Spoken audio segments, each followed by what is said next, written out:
I said no, hey, yeah. And now, welcome to another episode of Brick and Mortar. This is your co-host, Matt Gressick. And I'm Eric Ebersole. This is Education from the Inside Out. We seek to find people who have spent time in the schools so they can tell us why they're where they are and how they came out of the classroom or stayed in the classroom to do that. And I'm surrounded by Erics this morning with Eric Luedtke, who I'm going to let him talk about himself for a second and his illustrious career, and then about his political career as well. So go ahead when you're ready. Sure. Yeah. So I'm Eric Luedtke. I am a Maryland native. Grew up in the state. Went to College Park. Go Terps. Did 11 years in the classroom as a middle school social studies teacher, and then transitioned to the university level. Taught as a professor for a little while at College Park. Go Terps. And then I had a political career that started during my classroom teaching. Actually, got elected to the House of Delegates. Served there for 12 years. Finished as majority leader in the House, and just left a few months ago to join the administration of Governor Wes More. Awesome. So why did you choose to get into education? First off, in the back, let's get why did you choose to start as a teacher? Because I'm a nerd and I love history. No, I actually. Well, that's true. Yes, I know you it pretty is well. true. It is you true. can stop right there. Interview over. I think this podcast is complete. No, man, I backed into it is the real answer. Like, I did my undergrad in history and government because those were things I liked to learn about, and never gave a second thought to what I was going to do afterwards and how I was going to make a living. So my first job out of college, I ran a political campaign as a campaign manager. I hated it. It was rough. I mean, campaign work's rough work.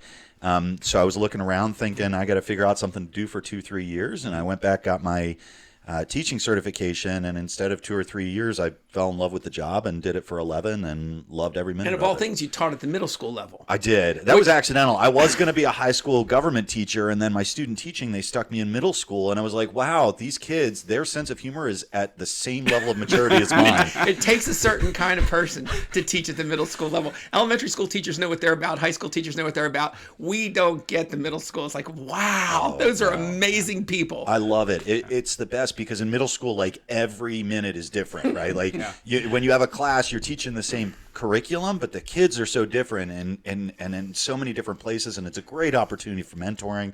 I loved it. And they mature a lot in those 3 years, don't they? Well, yes. You see big changes. They mature from a very low level to a little bit higher level. There are big changes. No, I mean, it's fascinating. My kids, I have kids who have been coming through middle school, so I've been on the parent side now too. It's fascinating to watch. Yeah, you get them all.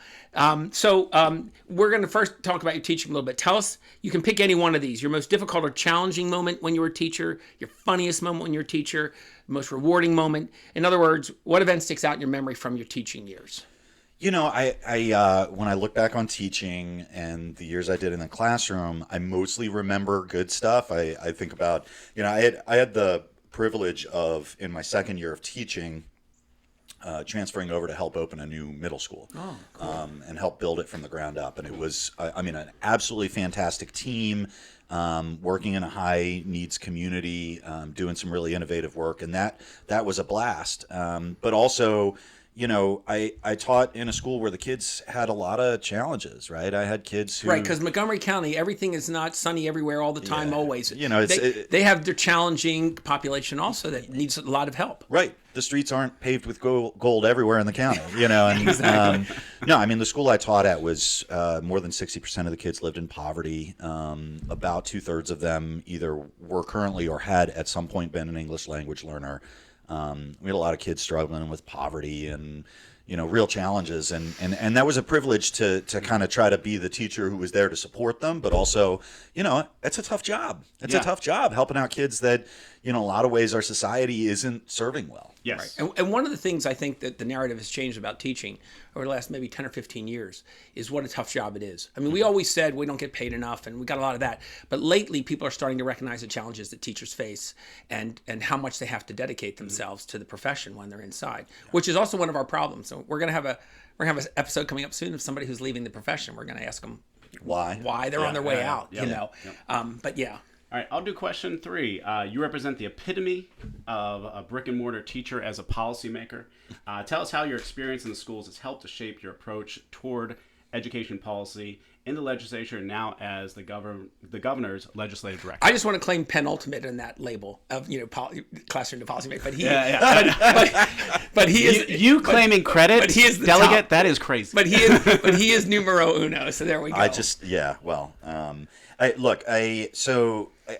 think I'll answer this in two ways. One, in terms of, and this is me as a teacher thinking in terms of, skills and content, right?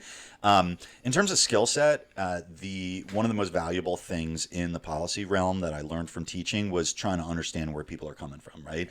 Part of the puzzle as a teacher is figuring out what are the causes of kids' behaviors, what are the causes of their motivation or lack of motivation, how to inspire them, that kind of thing.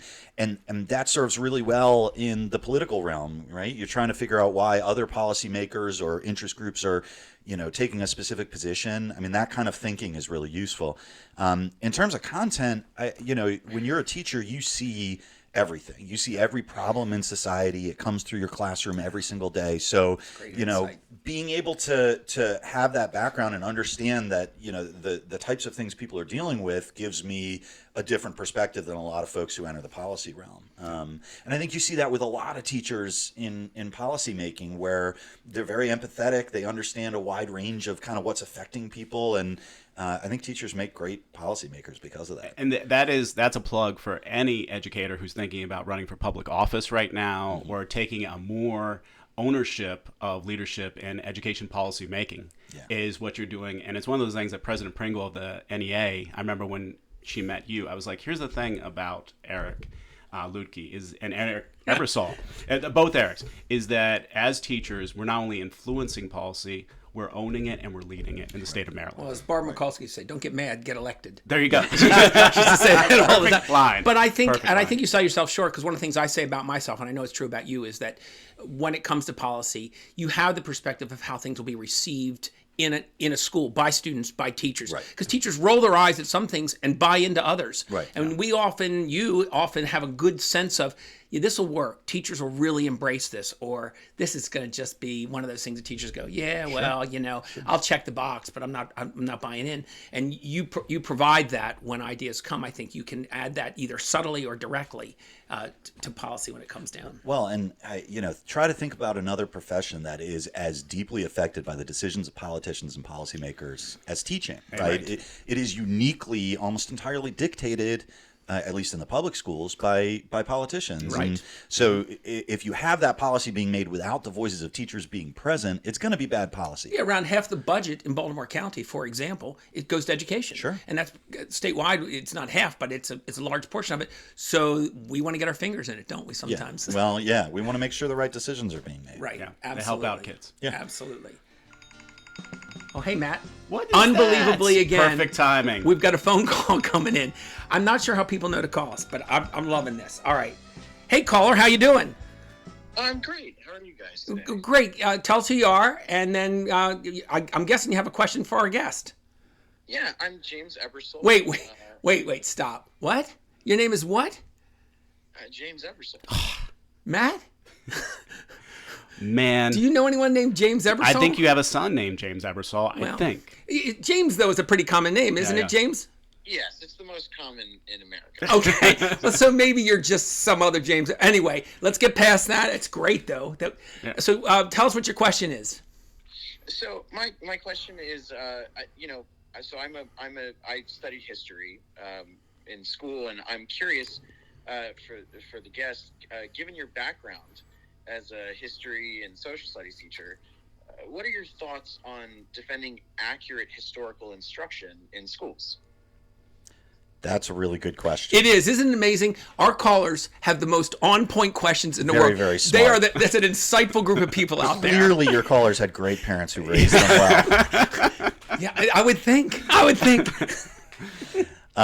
mean, look, the teaching of history has always been a subject for debate in education policymaking as long as public schools have existed, right? Because when we're determining how we teach kids about history, we're determining the story we want to tell them about our country and about how they should exist within that country. I am a firm believer that the biggest value in teaching history is not about the facts. I told my students, I taught mostly sixth grade, so it was a lot of ancient history. I don't care at the end of the year if you know who Ashurbanipal was, or Cleopatra, or Julius Caesar. 2 out of 3 for me on that.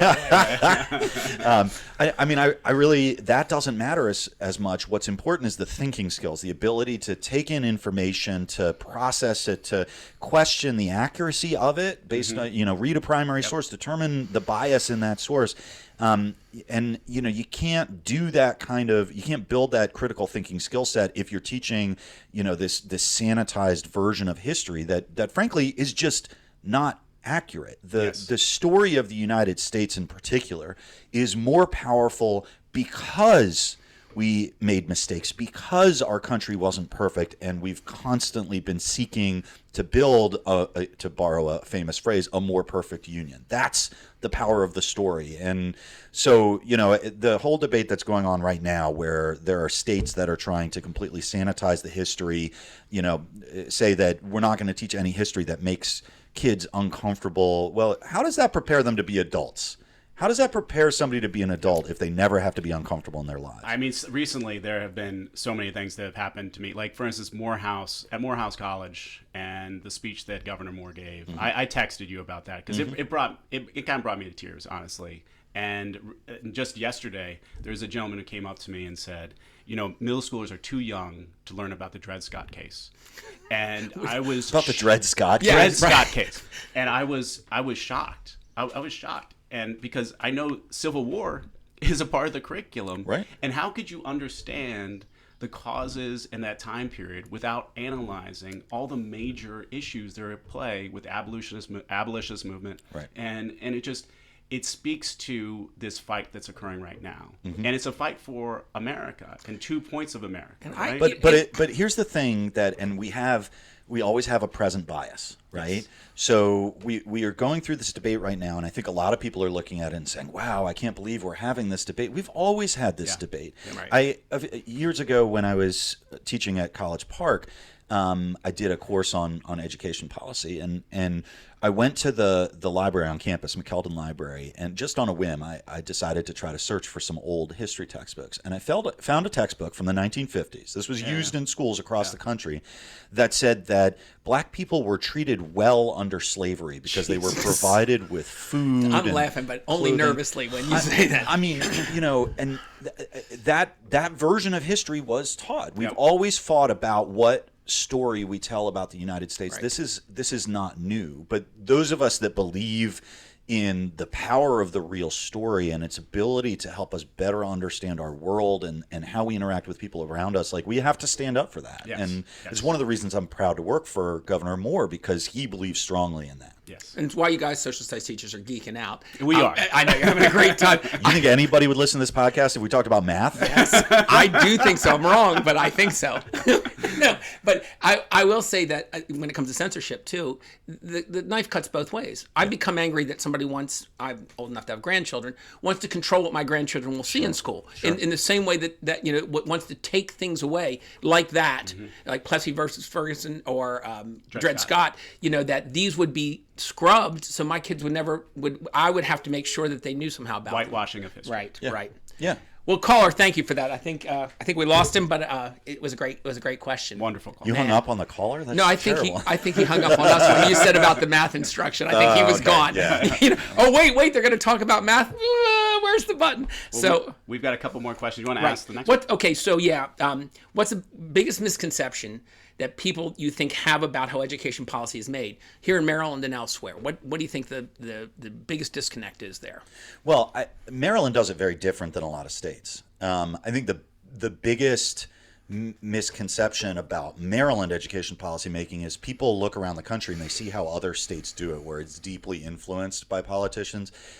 Maryland's done a very good job, I think, of trying to preserve the ability of parents and educators and students to make decisions about education themselves. Right. And It's a partnership. This is one of the lessons you taught me in Ways and Means when we served there together, is that we try to keep we're legislators. We may or may not be education experts. We need to keep our hands out of the out of the pot a cookie little box. bit. Yeah, the cookie box a little bit. Look, legislators have enormous power. The legislators I respect the most are the ones that recognize moments where they shouldn't exercise that power, right? And determining curriculum is a good example of that. For years in Texas, they may still be active. There was this couple that would go to Texas has to have all of its textbooks approved by the state. And for years, there was this couple that would go and they would testify for or against textbooks based on, I'm not kidding you, just the number of American flags displayed in the textbook. Didn't matter how accurate it was. And then publishers would say, we got to put more American flags in there because otherwise Texas won't approve this book. Right. And that's just no way to crazy. make a decision. And meanwhile, in Maryland, the legislature historically has done a very good job staying out of curriculum decisions, leaving a lot of decisions up to the people who should be making them. And I think that's the right tack. Right. Exactly. Excellent. All right. A little fun here. We're at the end here, right? All right. So your wife set the bar super high on this, by the way. I cannot keep up with my wife in anything. and we don't expect you to. But what is a mascot? If you were king for a day, what is the mascot that you feel you could assign to one of those schools that you were a part of, whether University of Maryland or your high school, middle school, elementary, or that middle school you worked at? Just something that you're a part of. You're like, man. To be fair, Maryland has turned a turtle into something that seems like it might actually be aggressive and get after you. It's an angry diamondback terrier. I don't know how they've done that. So yeah. Although I love that. Fear the turtle. Well, my God. And the last few decades, there's this tradition that started up where people make offerings to the Testudo statue in exam season. It's hilarious. Yeah. So a mascot I would change. So the middle school I taught at is called bear with me on the name here, the A. Mario Leuterman Magnet Middle School for the Creative and Performing Arts. Wow. Great school, and it is a signature school that's focused on arts instruction. And their mascot was the lion. And I always felt that you could come up with something more arts focused to name out. I mean, Leuterman's a hard name to rhyme anything with, right? But I never could come up with what that arts focused paintbrushes. Yeah, the Leuterman dancers, Leuterman Lords of the Dance. Yes, There it is. That's it. That'd be perfect. Something a little more artsy would have been good there. Huh? We'll do like Riverdance for the. What are you gonna have? The pugilistic paintbrushes? Yes. In deference to Dawn Luedtke, absolutely. Yes. See, I told you she's always better at me than they say. I know. We all have that experience in our marriages. I believe each one of us finds that's true. All right. Well, that comes to the end of our show. Yeah, man, you've been great. We really been pleased to have you on. And thank you so much. Seriously, like you are always open to listen. Right. And that's what teachers love the most now and need the most right now. And thank you. Yeah. So thank you guys for doing this. I appreciate you inviting me on. Yeah, we had a great time. Yeah. This is Brick and Mortar Education from the Inside Out. Tune in again in a couple of weeks. We'll have another episode for you with someone who has great insights on an important topic in education. Take care.